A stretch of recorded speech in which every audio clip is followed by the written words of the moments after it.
everybody, and welcome to Reed's Reads Spider-Man Crawl Space Edition. Check us out at the SpidermanCrawlspace.com. Well, guys, I'm here to review the most latest issue of Amazing Spider-Man 61, aka 862 for legacy number, and the brand new, that's right, we're celebrating a whole new Spider-Man #1 satellite title with non-stop Spider-Man #1 by Joe Kelly and, of course, Chris Bachelo. That's why we got the balloons here, because we're just so cool and awesome to celebrate a new one title.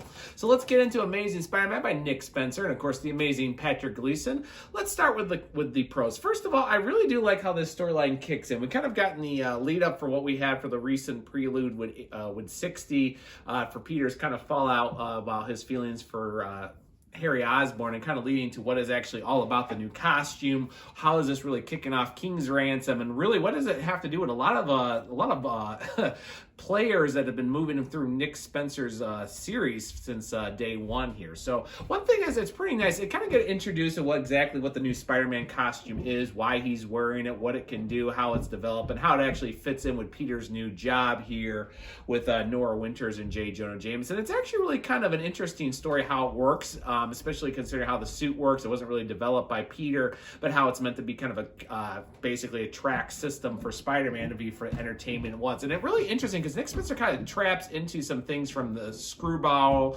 and as well as other pieces have been taken with media and instant gratification for people on social media and so forth, and what exactly Nora Winters' company actually works with. So it's a very interesting storyline, but also there's kind of a foreboding pieces, because we know the Chameleon is one of the main persons, and the fact that Peter decides to get a suit that only has tracing, even though J. Jonah Jameson is controlling everything to keep Peter's identity, it also runs into a couple of other problems, because we know this is going to be a bad thing, especially with the most recent revelation of the Chameleon conspiracy, which is going to be the summer storyline for Spider-Man.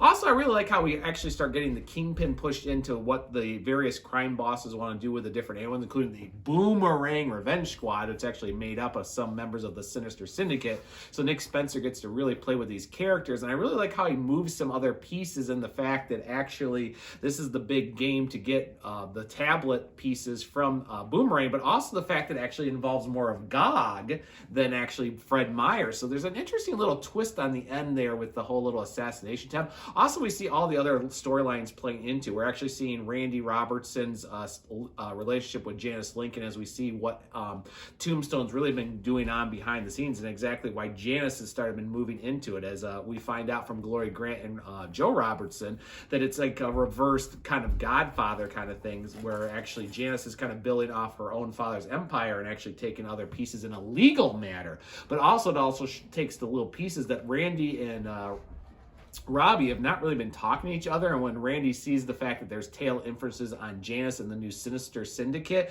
it realized Randy has, of course, also foreboding, because we know that this relationship was going to blow up in their faces, but it also starts leading to more of the also storylines with the fact that actually Randy has gotten himself into some very interesting pieces, but yet we don't know the motivations, but it looks like he's regretting some of the decisions he's made. Plus, also, Fred and Peter's relationship with the roommates and Gog is really funny, and Patrick Gleason really does a wonderful job between the comical parts of the civilian parts of Peter's life to the action battling the various supervillains from the Revenge Squad with Speed Demon, the Shocker, and of course Hydro Man, and seeing all the various other Maggie and supervillains from the Kingpin. But that kind of leads to the cons here. I mean, after all this, now we're kind of getting to these storylines. And even though Nick Spencer's really been weaving all this together for almost 3 years, now all of a sudden it's like, okay, guys, we got to get to the storyline. I'm going to find out what the Kingpin's really got to do with the tablets. We got to actually find out what Janice Lincoln has really been doing. We got to actually find out the reason why Randy and Janice are even together, why they were hiding it from their fathers, or even the fact that Randy's actually been doing some stupid things that maybe he thinks might not have been smart, because now here he is and everything's about to blow him in his face, but it's like, ooh, whoops, I kind of closed this, but I can't tell anybody. So it kind of leads to this point like, well, duh, what do you think was going to happen? Because now we're seeing all these storylines bring together. Same thing with the Spider-Man suit. Even though Peter is not aware of the Chameleon, is more involved with everything with Nora Winters, the fact that he decides to go with the new suit, the fact that it has this tracing and everything else, and yes, it leads to some really cool little situations with social media, virtual reality, and some past storylines that have happened with Peter. You know that something very bad is going to happen with the new suit and the Chameleon coming up with the storyline. So I'm actually going to give the storyline a B-. I actually enjoyed it. it. It's got a nice setup here, but at the same time, it's a lot of setup, and it's kind of feel like now all these storylines need to get over with. And it's kind of leading to all those pieces and what, of course, once again, good old boomerang, Fred Myers, trying to do the get-rich scheme, and now he's going to use GOG to do it. Oh, Fred, never change. On that note, why don't we go ahead and review, of course, issue 1 of Nonstop Spider-Man #1 by Joe Kelly and Chris Bachelo. Very delayed, and get into it. So first of all, the pros. The storyline's actually set up pretty nice. I know Joe Kelly really brings in Cal, which was a character that was introduced here as Nick Spencer's supporting cast members for Peter in colleges for his PhD, and also bringing in Austin, who really never is actually shown or seen in a relationship. But it kind of kicks off a very interesting storyline where Peter is actually angry. I mean, it is a classic, drug overdose with some mystery pieces into it. And the storyline kind of has a nice little evening setup with why Peter gets involved in the storyline, these high-tech drug dealers, and what it has to do with his other classmate, Kel, as she tries to unravel everything and gets herself caught in the storyline. And not to mention the backup story that actually reveals that who one of the main masterminds is, because I've been a Baron Zemo fan long before he was cool in Thunderbolts, back when Roger Stern used him to reactivate the Masters of Evil back in the 80s. And I really like that he's really gotten into who Baron Zemo is, why he exists, why he's been involved in Hydra, and how Hydra has basically fallen over itself. We're the master race. No, we're the super villains. No, we're the cool fascists. No, we're the business guys, but we're evil.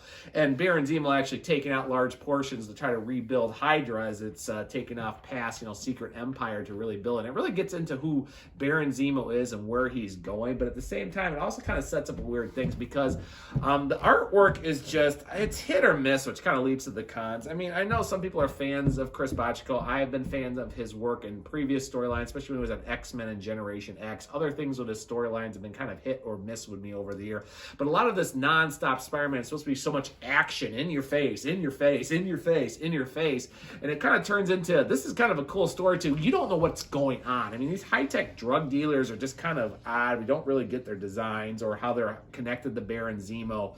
But they're just kind of like situation where just things are thrown in. Something else was going on with Austin and Cal, and the fact that Peter is kind of in the middle of this, and he's just trying to come up with different ways to try to, beat the bad guys, but get to the bottom of the mystery of what was Austin really involved with, which led Cal and him into this storyline, which of course is going to lead to Baron Zemo being involved in it, which also means Hydra. So it's a setup story that really gets in your face where he's a nonstop Spider-Man, but between the artwork and actually what the mystery is going to be set up, because the fact is you get kind of more information in the backup story with Baron Zemo than you do in the main story at the beginning of the issue.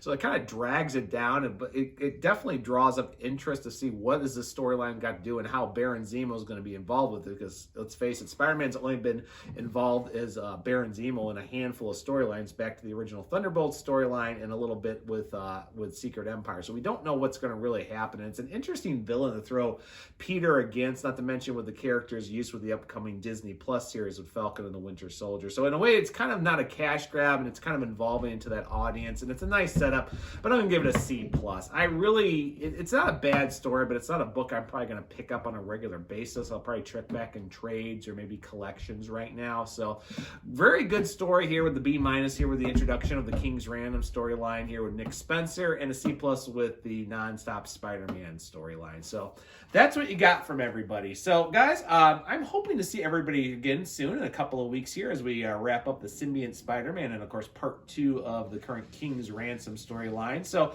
for more information, guys, please check us out at the SpidermanCrawlspace.com for more information on your latest news, and check us out on social media. And on that note, guys, I'm going to head out of here with my balloons back to this crawl space. Check you later.